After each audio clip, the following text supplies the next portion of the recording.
नमस्कार, पूज्यनगरी न्यूज मध्ये आपलं स्वागत आहे। आता पाहूया ठळक घडामोडी। पूज्यनगरी न्यूज मध्ये आपले स्वागत आहे। परंडा तालुक्यातील महत्त्वाच्या घडामोडी। परंडा करमाळा रोडवर भीषण अपघात, 2 मोटरसायकलींची समोरासमोर धडक, तिघे गंभीर, उपचारासाठी बार्शी येथे दाखल। आता बातमी विस्ताराने।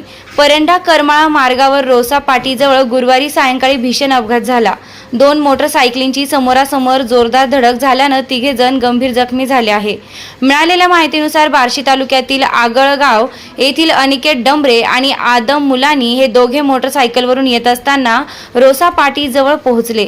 त्याचवेळी परंडा येथील उमर मशायक त्यांच्या मोटरसायकलशी समोरासमोर भीषण धडक झाली। धडक इतकी जबर होती की तिन्ही जण गंभीर जखमी झाले। घटनेची माहिती मिळताच पोलीस निरीक्षक चोरमले यांनी तात्काळ उपजिल्हा रुग्णालयात धाव घेत परिस्थितीची पाहणी केली। जखमींना प्रथम परंडा उपजिल्हा रुग्णालयात प्राथमिक उपचार देण्यात आले। त्यानंतर त्यांची प्रकृती गंभीर असल्याने पुढील उपचारासाठी बार्शी येथे हलविण्यात आला आहे। महालक्ष्मी कन्स्ट्रक्शन विना रॅम्प 50 फूट विहीर व शेततळ्याचे खोदकाम योग्य दरात करून मिळेल। पत्ता वडनेर, तालुका परंडा, संपर्क 907542 6642। चालू घडामोडींचे अपडेट्स जाणून घेण्यासाठी आपल्या पूज्यनगरी न्यूजला सबस्क्राइब जरूर करा, लाईक करा, शेअर करा व कमेंट देखील करा।